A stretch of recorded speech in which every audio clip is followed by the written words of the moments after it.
acontecimientos.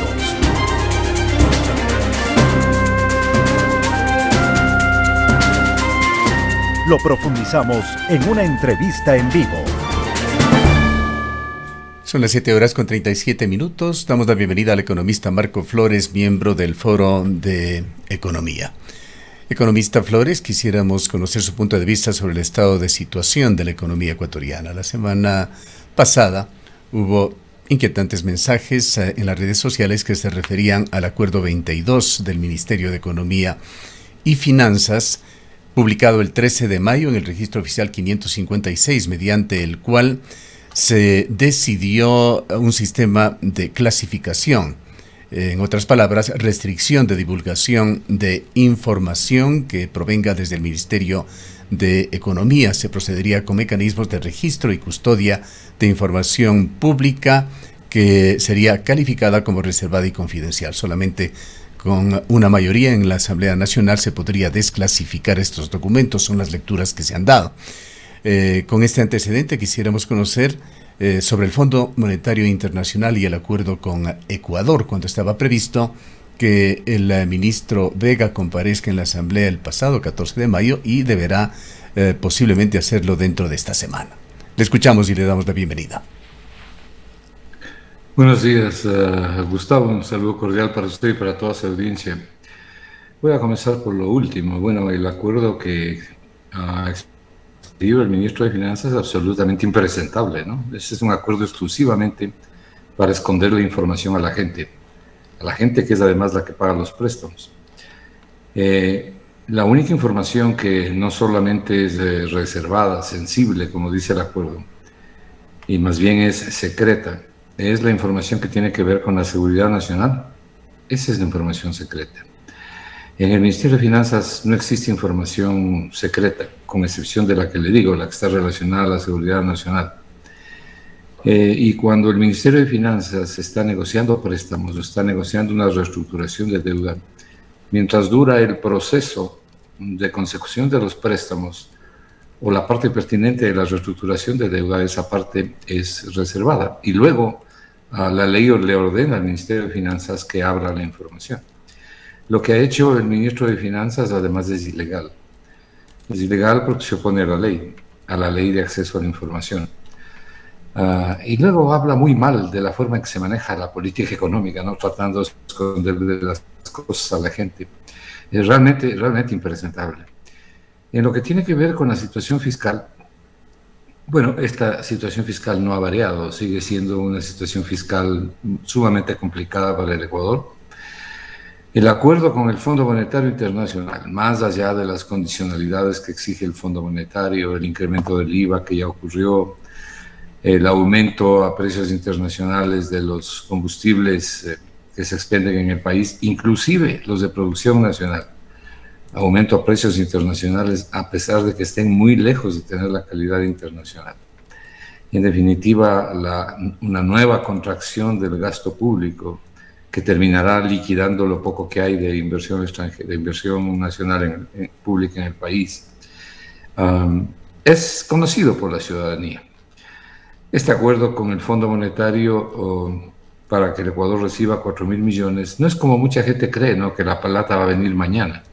El acuerdo prevé que los desembolsos de ese crédito ocurran durante los próximos 4 años, de manera gradual, por tramos, y siempre y cuando el Ecuador cumpla con las condicionalidades que le exige el Fondo Monetario. Entonces, cuando usted mira el presupuesto del Estado, que se inició con un desfinanciamiento neto de 11.000 millones de dólares, 11.000 millones de dólares en un presupuesto de 35.000, y que seguramente será menos de 35.000. Es una cantidad enorme que hay que financiar. Pero, Gustavo, esto que ya lo hemos dicho, que conoce la opinión pública, no ha variado ni va a variar a lo largo de este año. Y no va a variar porque el propio Ministerio de Finanzas, cuando presentó, el ministro de Finanzas, cuando presentó el presupuesto del Estado a la Asamblea, le anuncia por escrito que la economía no va a crecer, que la demanda se va a contraer, que el consumo se va a contraer, que las exportaciones van a caer, que las importaciones también van a caer. En definitiva, le anuncia un caos, y ese caos se está cumpliendo. Las previsiones del Banco Central las que sirvieron de base para la elaboración del presupuesto, señalan una contracción de todas estas variables que termina en una contracción de la economía. Y aún así, el gobierno, para complacerle al Fondo Monetario, en una situación tan crítica y de tanta contracción como ellos mismos dicen, se le ocurrió subir el impuesto al consumo, que es el IVA. Lo subieron del 12 al 15%, sabiendo, como por lo menos se supone que deben saber, que el 82.2% del Producto Interno Bruto del Ecuador es consumo. ¿Qué es lo que el Ecuador puede esperar de este año? Nada, absolutamente nada. El gobierno lo que está haciendo es pateando la responsabilidad para adelante, tapando huecos. Este crédito del Fondo Monetario ayuda a tapar ciertos huecos. Los otros huecos de desfinanciamiento van a ser tapados y ojalá consigan todo el dinero con endeudamiento público interno y con endeudamiento de multilaterales.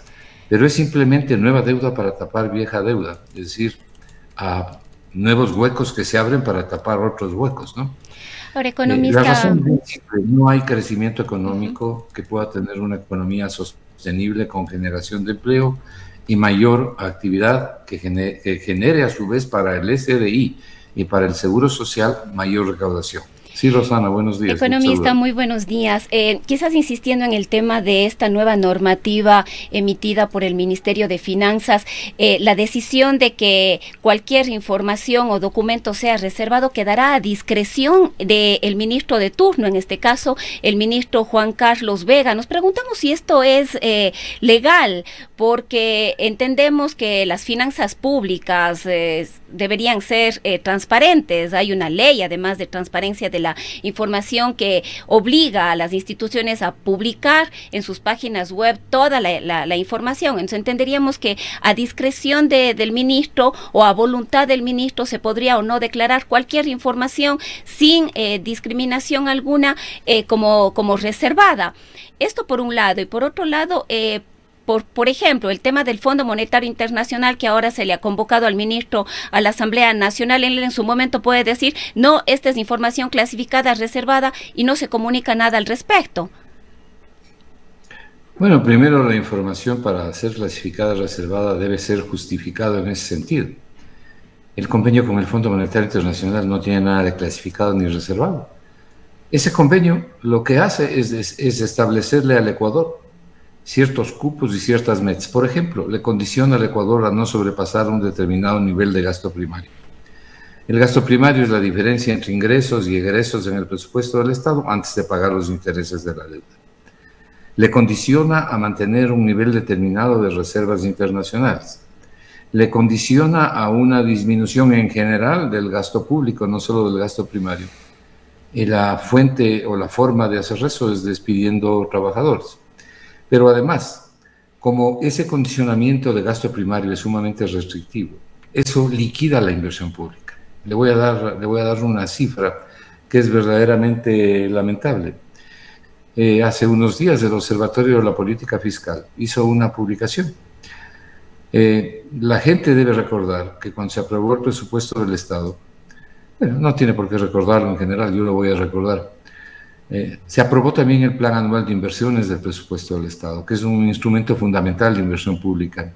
Ese plan de inversiones suma 1.734 millones de dólares para el año 2024.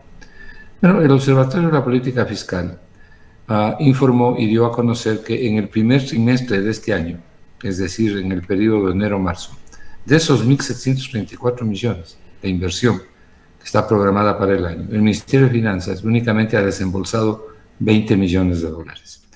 Esto le puede dar a la gente una idea de la destrucción de la inversión pública.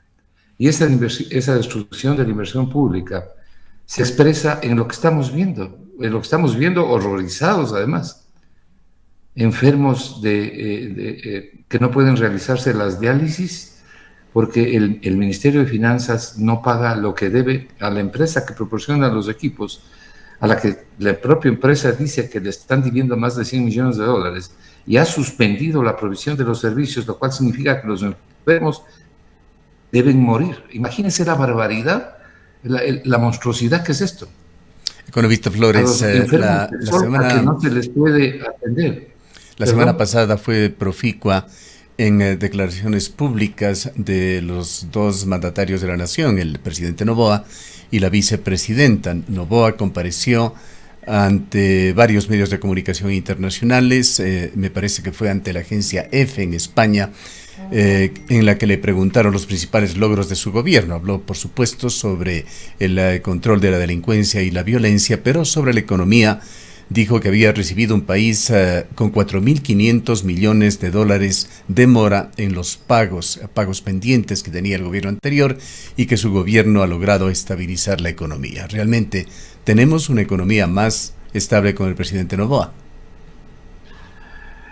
Bueno, es verdad que recibió una economía en crisis, con alto desfinanciamiento, pero esa no es ninguna novedad. Aquí en su programa nosotros lo hemos venido diciendo ya no sé cuántas veces, y le veníamos anunciando al país que había un desfinanciamiento fiscal y cómo iba a ser el presupuesto del año siguiente, y la calamitosa situación en general de la economía, ¿no? O sea, todos sabíamos eso, pero además un gobierno o un candidato, cuando llega a ser gobierno, cuando llega a ser presidente y estructura un gobierno, en vez de quejarse, tiene que encargarse de solucionar lo que sabía que tenía que solucionar.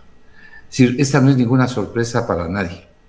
Pero el problema es que este gobierno sigue la misma línea de los gobiernos anteriores, que es lo que nosotros identificamos como una política de ultraderecha neoliberal, que esa es la política que quiere achicar el Estado, lo que ellos llaman el Estado obeso, quiere achicarlo el Estado al mínimo, quiere reducir la presencia del Estado, que es lo que se ha venido haciendo los últimos 7 años. Por eso usted ve que ni siquiera se ha invertido en el parque termoeléctrico para evitarnos los apagones.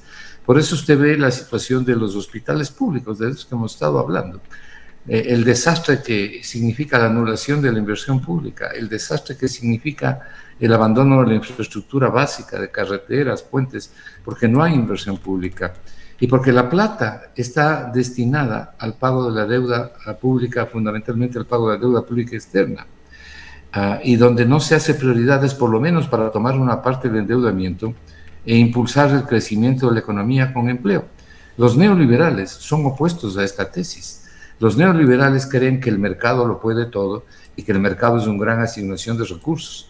Pero resulta que el mercado es una gran asignación de recursos, pero para las élites económicas de los países, porque esa asignación de recursos no llega a la clase media y mucho menos a las personas pobres y de ingresos bajos.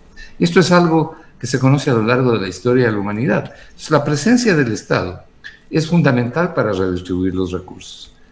El problema del Estado ecuatoriano es que tiene que ser mucho más eficiente, pero no desaparecer. Y hay forma de volverlo más eficiente. Pero si la gente vota por gobiernos de extracción neoliberal, lo que tiene que esperar es la conducción económica a la que están acostumbrados los gobiernos neoliberales. Entonces, esto no es o no debería ser sorpresa para nadie. Imagínese usted, además, ya desde el punto de vista de la ejecución del presupuesto, lo que significa pagar solo en este año sobre 8.500 millones de dólares de un presupuesto de 35.000 millones, que hace un momento le decía a Rosana, va a ser bastante inferior a 35.000 por la contracción que hay, y probablemente estará en 33.000. Imagínense lo que es pagar 8.500 millones de dólares de deuda interna y externa, que el gobierno lo paga religiosamente por sobre todas las cosas. Ahí tenemos nosotros un nudo gordiano que literalmente asfixia y liquida la economía ecuatoriana y las posibilidades de progreso de la gente. Pero lo fundamental también, Gustavo, es que la ciudadanía comprenda que el problema de pobreza que tiene el Ecuador, el problema grave del Ecuador es la pobreza. Pero la pobreza no solamente desde el punto de vista de que mucha gente tiene que hacer grandes esfuerzos para juntar el dinero para poder comer, sino una pobreza que se expresa en una falta de educación del pueblo, la posibilidad de no tener la posibilidad de educarse, de llegar a mejores niveles de comprensión y análisis por falta de educación. Porque una enorme cantidad de personas en el Ecuador no acceden a la educación, a los beneficios de la educación. La pobreza se expresa en mala calidad de vida, en mala calidad de la salud, de la nutrición, no solamente en la posibilidad de comer o no comer un día, que ya tenemos problemas serios en eso, se llama pobreza monetaria. Pero estas ramificaciones de la pobreza, que pertenecen a la pobreza multidimensional, es lo que fundamentalmente tiene que atacar el país. Si no invertimos en educación y en salud, Y si no lo hace el Estado, no hay quien más lo haga. Y si no se invierte, usted condena, sobre todo a los jóvenes, ¿no?, a vivir en pobreza. Y a los hijos de los pobres a nacer y morir pobres. Y esta es la historia del Ecuador. Y este es el círculo vicioso de la pobreza que se tiene que romper con buena política económica. Ahora, economistas, salieron también ya los resultados del mes de abril en materia de recaudación tributaria y al parecer tampoco las expectativas que tenía el gobierno nacional se han cumplido, sino que me equivoco, con el IVA ya al 15% ha sido una recaudación de más de lo que estaba acostumbrado el país, unos 58 millones de dólares. Y la pregunta es, ¿debería preocuparle esta situación al gobierno en la medida de que pasaron por la Asamblea Nacional varias reformas que llevaron precisamente a que el gobierno pueda tener una mayor recaudación con la remisión tributaria, con el incremento del IVA, estos otros pagos, por ejemplo, de la banca, pero las recaudaciones no han sido lo suficientes ni las que se necesitaban ni la que esperaba el gobierno? Es así como usted lo dice, pero también esto era algo esperable, ¿no? Y es algo que nosotros lo habíamos anticipado. Hace un momento le decía, mire, cuando usted mira el PIB, que mide el tamaño de la economía, el Producto Interno Bruto, el 82% del PIB es consumo. Este país, en medio del estancamiento económico, estancamiento que viene desde fines del año 2017, en medio del estancamiento económico, de la economía y del empleo, decidió subir el impuesto al consumo, es decir, decidió subir el IVA del 12 al 15%, única y exclusivamente para darle gusto al Fondo Monetario y a los neoliberales criollos. La semana pasada ustedes entrevistaron a uno de los principales neoliberales criollos, que estaba diciendo que no alcanza el incremento del IVA para solucionar los problemas. Y consideraba, y está bien que lo entrevisten, ¿no? Ese es el pluralismo. Y consideraba el economista Pozo y decía que es crucial el acuerdo con el Fondo Monetario y el financiamiento del Fondo Monetario. Y yo sostengo lo contrario. ¿Y por qué sostengo lo contrario? Porque el Fondo Monetario le obliga mayores restricciones al Ecuador y luego, porque la plata que le da el Fondo Monetario al Ecuador, los 4.000 millones de dólares, son un pequeño parche en el hueco que tiene el Ecuador. En este año, 2024, si el Ecuador tiene una suerte extraordinaria y llega a cumplir con todos los condicionamientos del fondo, a lo mejor puede recibir 2 desembolsos.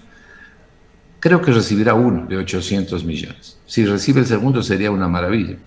Pero la plata se distribuye en 4 años, de manera que no es la última Coca-Cola del desierto, ni el Ecuador realmente soluciona sus problemas. Economista Flores, quisiera preguntarle yo sobre ciertos referentes, declaraciones que se han hecho en los últimos días en Ecuador, tras ciertos signos positivos como la disminución de riesgo país o el incremento que se dio en bonos del Estado luego de la consulta popular.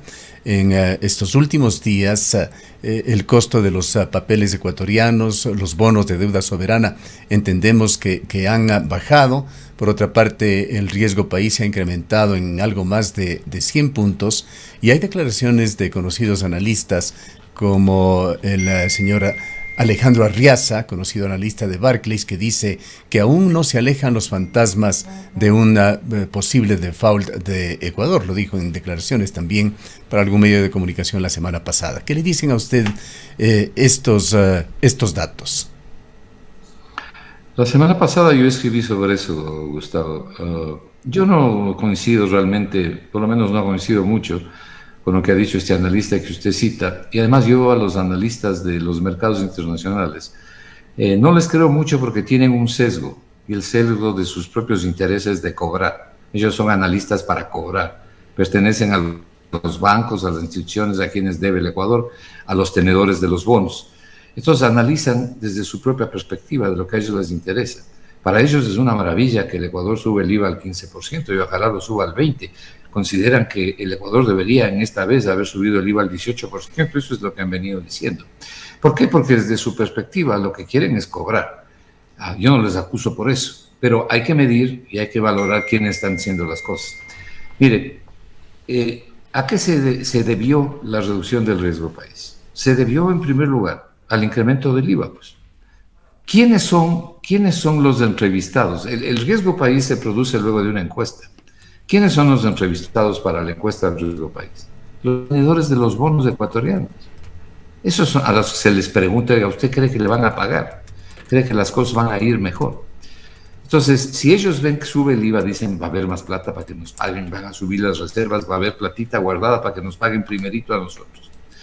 Si ellos ven que encima de eso se anuncia un incremento de los combustibles, dicen, va a haber más plata, estamos asegurando los cobros. Pero adicionalmente, si ellos ven que hay un acuerdo con el Fondo Monetario y que el Fondo Monetario le va a entregar dinero al Ecuador, dicen, bingo, estamos asegurando nuestros cobros. Como le acabo de decir, no les culpo por eso, pero por eso cae el riesgo país. Ahora, lo que ha ocurrido en los últimos días, que el riesgo país ha vuelto a subir un poco más de 150 puntos, ¿sabe a qué se debe? A que los tenedores de bonos ecuatorianos tomaron las ganancias. Y tomaron las ganancias porque no ven posibilidad de que el riesgo país caiga más. Es decir, dicen, ya hemos empujado hasta un punto realmente bueno, así que agarremos la plata a las ganancias. He comprado los 27 o 30 o 40 centavos y venderles a 70, 80 como los han vendido. En todo caso, hay otros hechos que reflejan que de alguna manera el gobierno empieza a igualarse en tanta deuda pendiente que mantiene todavía. Entre ellos los GATS, los gobiernos autónomos, tanto municipales como provinciales, habrían recibido unos 300 millones de dólares el mes pasado. ¿Cómo ve usted este aspecto? Cierto es que aún quedan muchos y onerosos pagos pendientes. Bueno, yo no creo que el gobierno no se iguale por mala voluntad. Nadie hace eso en sus 5 sentidos, porque hay un presupuesto aprobado, más allá de que se quiera achicar el Estado. Lo que pasa es que el gobierno no tiene el dinero necesario para poderse igualar. Lo malo está en que aquí las cosas no se priorizan bien. El ministro de Finanzas, con quienes primero tenía que igualarse, es con las personas, es decir, con los proveedores de servicios de salud, a todas estas personas que están en situación crítica. Con los que primero tenía que igualarse es con los niños, con quienes primero tenía que igualarse, con quienes están recibiendo clases en un estado calamitoso de la infraestructura educacional, como lo acaba de decir la Unión Nacional de Educadores en un comunicado que ellos expusieron al público la semana pasada, contando la crítica situación de las instalaciones de infraestructura educativa. Con ellos primero había que igualarse, con la gente que requiere atención de salud, con la comida que requieren quienes están presos y en general con lo que es prioritario. Usted no puede dejar de comer, no puede dejar de curarse. No estoy diciendo que no hay que pagarles a los GATS. Y a propósito de los GATS, mire, Gustavo, alguna vez hay que analizar algo. Los GATS reciben el 21% de los impuestos de los ingresos ordinarios y el 10% de los extraordinarios. Reciben una cantidad enorme de recursos del presupuesto del Estado. El presupuesto del Estado tiene que colaborar con el 40% de las pensiones jubiladas. No hay forma de que el presupuesto del Estado pueda hacer eso. No tiene capacidad para hacer eso. ¿Hay algún control? ¿Hay algún control del presupuesto del Estado o del gobierno, de la utilización de esos recursos por parte de los municipios, consejos provinciales, juntas parroquiales, que viven en un mundo aparte, bajo un telón que se llama autonomía? Pero están usando enormes recursos del Estado que pertenecen a la gente. Ellos tienen la obligación de ser eficientes y tienen la obligación de utilizar bien los recursos, pero también la obligación de controlarlos. La Contraloría, ni de lejos, puede realmente alcanzarse a realizar ese control. Pero el Ministerio de Finanzas, inclusive el Banco del Estado, deberían llevar adelante políticas de control de los recursos que están entregando. Son miles de millones de dólares que se entregan del presupuesto del Estado anualmente. Y un presupuesto del Estado que carece de lo fundamental para atender las labores críticas de las que acabamos de conversar. Entonces, hay que poner en orden las prioridades que tiene el país. Hay que poner en orden la prioridad o no del pago de la deuda, ¿no? Y de buscar unas mejores condiciones de pago. porque el Ecuador necesita crecer, necesita impulsar su economía y tiene unas obligaciones enormes. Va a terminar este año el Ecuador con una deuda cercana a los 90.000 millones de dólares. Hoy mismo esa deuda está en 83.500 millones de dólares, con una economía que no crece. El Ecuador no ha aumentado la formación bruta de capital fijo los últimos 7 años. La formación bruta de capital fijo son los activos que incrementa a la riqueza, al patrimonio nacional, el país como consecuencia de la inversión. No se ha aumentado. Simplemente el país se ha endeudado, la plata ha entrado por una puerta y ha salido por la otra. Por eso tenemos la situación que tenemos. Si se hubiera invertido, si se hubiera fortalecido la economía, el señor Noboa no hubiera recibido la economía que recibió, pero sobre todo los ciudadanos ecuatorianos no estaríamos en la situación en que estamos, ¿no? Y sobre todo quienes tienen la desgracia enorme de depender de alguna manera de los recursos que les entrega el Estado, como estas pobres personas y sus familias que sufren una agonía diaria sin poder atender a sus familiares, como el Seguro Social, que más allá de la buena voluntad de los médicos o enfermeras, tiene una red de salud que carece de todo. Y sale el presidente del director del Seguro Social, dice que hay que subir las aportaciones, cuando todos sabemos, y se calcula que aproximadamente un 20% de las inversiones en insumos y en compras del seguro se pierden, cuando deberían primero remediar ese tipo de cosas para poderle ayudar a la gente. Eso es lo que hace un gobierno que quiere realmente tomar las prioridades. Economista, entre otras decisiones que está analizando el presidente de la República, lo dijo en una entrevista con la cadena F, es el tema de la focalización o la eliminación de los subsidios. Especialmente él ha hablado de pasar a un sistema de bandas, las gasolinas extra y eco país. ¿Este sería el momento para tomar una decisión así? Bueno, yo no estoy tan seguro que eso vaya a hacer el gobierno. Y no estoy tan seguro que eso vaya a ser más allá de la presión del Fondo Monetario, porque el gobierno, el señor Noboa, quiere ganar las elecciones. Él quiere ser candidato, seguramente va a ser candidato. Y una decisión de ese tipo, evidentemente, no le favorece en sus afanes electorales. No, de hecho, Daniel Noboa en alguna de sus declaraciones la semana pasada dijo que no era el momento, que él sabe que tiene que hacerse eso, pero no era el momento para hacerlo. Sí, bueno, pero yo creo que fundamentalmente la razón es la que le acabo de decir. Ahora, respecto de la posibilidad de incrementar el precio de los combustibles, el precio de venta de los combustibles en el Ecuador a nivel internacional, el gobierno habló de una focalización. Ya en varias oportunidades, aquí mismo les he dicho yo que mi criterio es opuesto a la focalización. Pero opuesto a la focalización porque no funciona la focalización. Deja siempre a muchos sectores y a mucha gente afuera de la focalización. Yo lo que digo es que si es que el gobierno quiere cobrar un precio mayor por los combustibles, tiene que compensarle a la gente, no focalizarle, sino compensarle. ¿Cómo compensa? Reduciendo impuestos. ¿Y cuál es el impuesto que tendría que reducir? El IVA.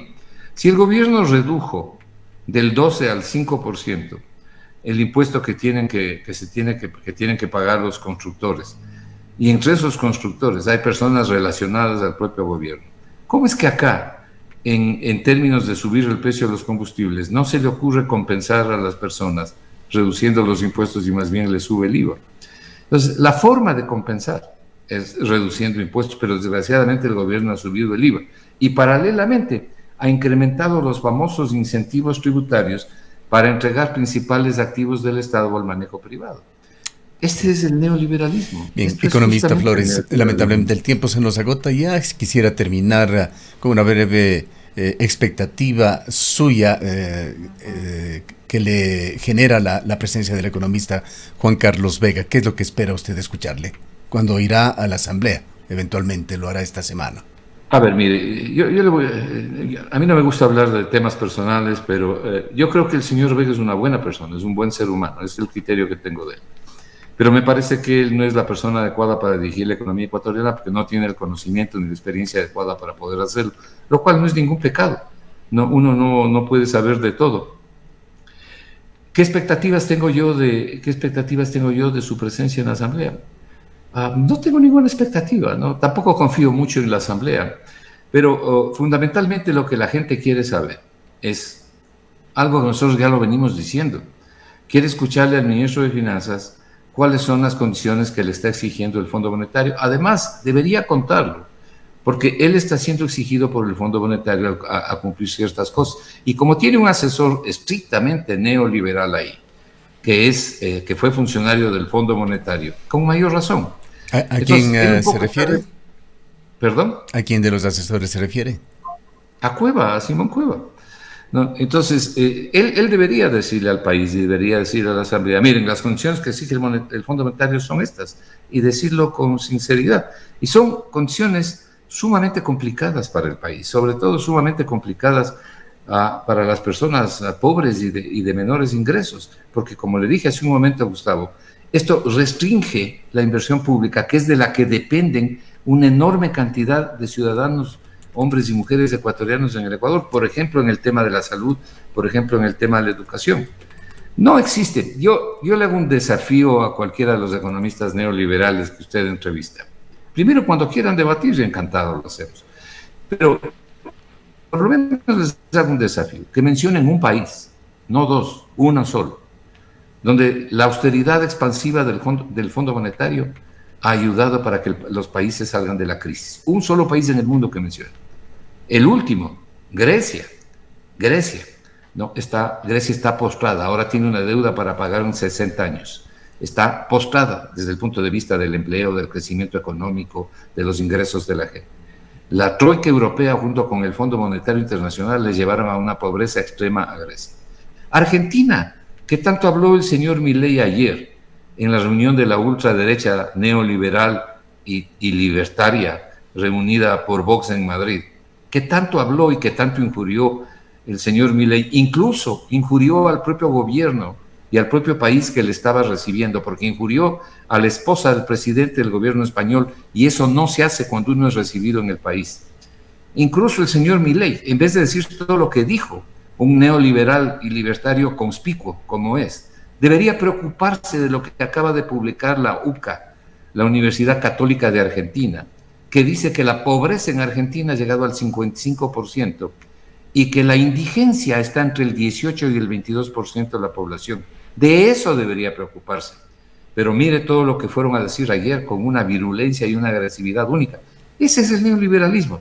Ese es el neoliberalismo. Bien. Entonces aquí las posiciones, además, y perdóneme que diga esto, con esto voy a terminar, además, tratando de contraponer sus tesis a un socialismo caduco, abusivo, que no existe. No existe el socialismo del que él habló. Ese socialismo terminó cuando cayó el muro de Berlín, un socialismo abusivo y empobrecedor, que a la gente primero le quitaba sus libertades y luego lo empobrecía. Ese socialismo terminó al caer el muro de Berlín y con la caída de lo que se conocía como la Unión Soviética. La agenda que exigen ahora los pueblos, o por lo menos la que desean los pueblos, la agenda que quieren de los gobiernos, es que lleven adelante unas políticas públicas que les permita progresar, pero en un progreso compartido, que lleven adelante unas políticas públicas que beneficie a todos, y no solamente a un sector, que es el que ellos favorecen, que es el sector de la cúpula, de las élites, no siempre a los extremos. Bien. Eso es lo que busca debemos culminar, economista Flores. Salud, educación. Le agradecemos mucho por habernos acompañado en esta mañana. A usted tenga un buen día. Declaraciones del economista Marco Flores, miembro del Foro de Economía. Son las 8:11.